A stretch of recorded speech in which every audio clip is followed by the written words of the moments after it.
everybody, welcome back. Hope everyone's having a great week so far. Let's take a look at Sunday. Best six quarterbacks: Patrick Mahomes, Kyler Murray, Deshaun Watson, Matt Ryan, Matthew Stafford, Justin Herbert. That's all you need, folks. Pick one of those guys and stack. Those are the games that are most popular. Some people will go to Russ Wilson. He, on the other side of that Arizona game, that's fine too. He's just too expensive for my liking on DraftKings. Kamara is going to be the most owned running back, probably the most owned player tomorrow. Play him at your, it's like Derrick Henry last week, right? Do I want all Kamara? No, because if he busts, I'm fucked. But definitely in cash, and then some tournament exposure. I like pivoting off of him to Latavius Murray as backup. I'm going to probably do that a lot in tournaments as well. They could both vary out. We'll have good games. No Elliott, he fucked me last weekend. Screw you, buddy. No offense. Sure, you're a lovely guy in person, but, fumbling and all the other issues they got now with the injury to their quarterback, which was gruesome. Aaron Jones, if he doesn't play, I like his backup Williams, best value play on the slate. If he does play him. He'll probably get you pretty good. 13% ownership. Yeah, he's fine. Kareem Hunt, the other most popular running back, rightfully so on DraftKings especially. Love him. Connors, Davis are fine. Carson's fine. Rojo's fine for tournaments only. No Hilaire this week. No Gurley except for tournaments. Swift in tournaments. Fuck David Johnson. He can get fucked. He'll probably win the Millie Maker this week because I said that. I've been chasing that fool forever. Gio Bernard, a lot of people on him. I got some of him, but I'm really hoping that this opens up. We'll have to find out tomorrow morning if the guy ahead of him in the depth charts is starting or not Jones. If Jones is ruled out, give me all the Jamal Williams. After that, it gets pretty hairy. Like some McKinnon for tournaments because he'll be loaned at 1% against Patriots who have had trouble stopping the run. And San Francisco loves, obviously, to run the ball. It's a good combination. There's your Latavius Murray. I like him a bunch as well. 1% ownership if that holds. Give me all of that all day. Get some leverage on the field. After that, all the rest of these guys are basically a giant barrel of dicks. All right. Let's move to wide receiver. So again, we have like six quarterbacks or so. Really 3-4 games we want to stack and target. Up top, Arizona, Seattle, one of the most popular stacks this weekend. D-Hop, of course, great matchup. He's questionable. We'll have to monitor that. It looks like he's going to play. Adams right below him. Wow, all that goat talk about Aaron Rodgers, and then Brady and Tampa Bay come in there like, what? Shut the fuck up. Made them, they look like they were playing a high school, JV football team. Green Bay is probably going to bounce back. Rodgers has got to be pissed about that performance. You expect Devontae Adams to get like 15 targets, so I definitely like him. Julio's got a great matchup again. I like him at 7% ownership. I like that game. Really that game, this Houston-Green Bay game, the Detroit-Atlanta, Houston-Green Bay, Arizona, Seattle. Those are your main game stacks this week. People are going to want a lot of pieces of those. They're all going to shoot out. Galladay's a smash. Fuller looks good if you're going to go with Houston. Houston won me a lot of money, so I'm going to ride that again. Lockett looks to be a good pivot off of DK if you can't afford DK when you're putting D-Hop and building that expensive stack. I love Tyreek Hill this week. He's not owned nearly enough for 6,400. Expect him to do good things. These two guys, both Brown. Keenan Allen's great for cash. McLaurin's great for cash. You can play him naked. Claypool, I'm going to take a pass on.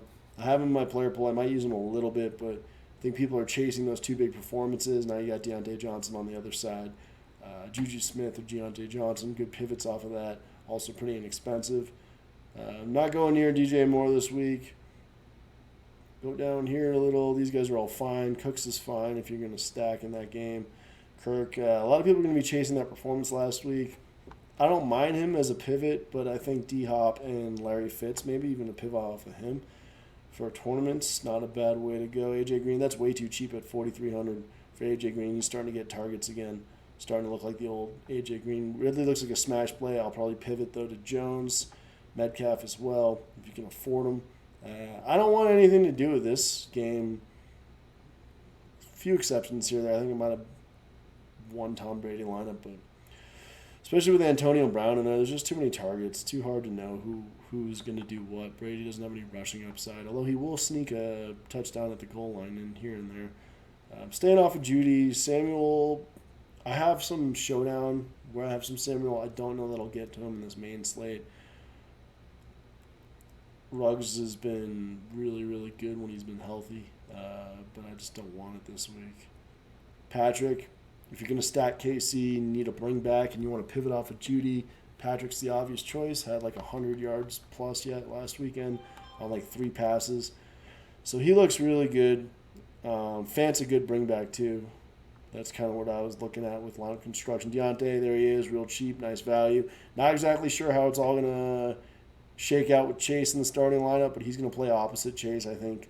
Washington is the odd man out. Everyone and their mother will be on Traquan because of the injuries to Emmanuel Sanders and Michael Thomas. There's a guy named Deontay. He's got like 3K. He's Deontay, not obviously Deontay Johnson we just talked about. We'll get there. Nelson Aguilar, Demir Bird. Likely each one of these guys scores a touchdown this week again. Just inexpensive on the outside, overlooked. Bird, I think, is going to surpass N'Keal Harry as Cam Newton's number 1 target because N'Keal Harry is just like the biggest fucking bust ever because the Patriots cannot draft a first-round wide receiver to save their life. In the 8th round, they'll get some guy like Julian Edelman, but that's a different story. Demarcus Robinson is going to be on the field for like 85% of the snaps this week with no Sammy Watkins. That is way too cheap. He will be the 3rd option after Kelsey and Tyreek Hill. So if you're building stacks on that game, you want some value. That is a very, very good tournament play, in my opinion. Braxton Barrios. If Jameson Crowder is ruled out tomorrow, then get all of the Braxton Barrios for tournaments that, well, not all of it, but take some. Or don't. Do whatever the fuck you want. I'm going to get some Braxton Barrios. 3,200 is too cheap. DraftKings, especially full PPR. When Jameson Crowder isn't in, then he takes over in the slot. And the Jets are terrible, but they will throw the ball to their slot receiver regardless of the situation over and over and over again. And those full point per receptions will stack up. At 3,200, he needs to get you a 9.6. That's very obtainable. It's very likely that Braxton Barrios will score 14 points tomorrow if Jameson Crowder is out. And I'm putting it on the internet, so you can always hold my feet to the fire if you don't. That's about it on the wide receivers. Let's go to tight end real quick. Fuck yeah. Who doesn't like a gal with a tight end? Up top, Travis Kelce is way too inexpensive for essentially what you're getting is wide receiver 1 targets. Get me all the Kelce I can for cash, for tournaments, if I can fit them in. No Waller this week. Hawkinson at that weird 5K price. I'll take a pass. Gronk for a tournament. Hunter Henry for cash or tournament. Then it's getting a little iffy. I don't really need Kittle this week. It's New England. That'll be a slower paced game. Both teams like to run. He could still have a good game. But 6,500, I'd rather pay a couple hundred less for Kels. A lot of people will be on Njoku. Look at that, 10% own. They don't really like him in Cleveland. I mean, he's the obvious play now with Hooper out. They don't like him. He drops balls. He doesn't get as many targets as you'd think for an athletic guy. I'll have a little exposure, but I'll be going to his backup a little bit more. I don't want any of this. Tanyan, if he wasn't hurt, different story. I'm not paying $4,400 for Hayden Hurst. I don't care. Fells, no thank you. Not with Aiken back in. Olsen, I don't mind at 36 for some tournaments. If you're trying to get pieces of that game, it's part of like a bring back stack. You're going to have to find value somewhere, so that's not a bad way to go. I'll go for Frisker again at 3K. I'm not saying he's putting up a 28, probably not, but they do use a lot of 2 tight end sets.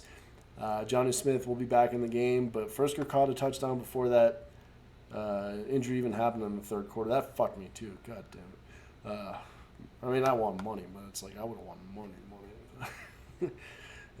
If Johnny Smith got that 2nd touchdown instead of Frisker. Cam Brate for a dart throw, and then all the way down here, if we get to, where's this frickin' jabroni? Luke Stalker, no. Don't play Luke Stalker.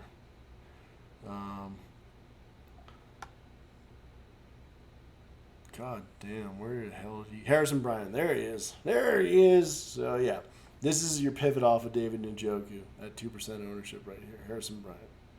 Put that in that fucking plausible. All right. So yeah, that's pretty much it. Defenses, it's just about pressure ratings. I don't really have a preference.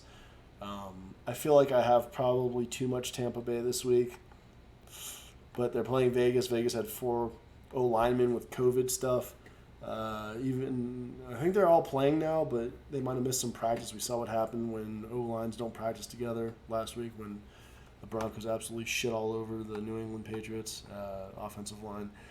And even at full strength, I mean, that Tampa Bay D line, that front seven in general, is a force to be reckoned with this year. So that's probably the only one that I have like overexposure to. Outside of that, Washington football team and San Francisco against New England because New England can't fucking do anything.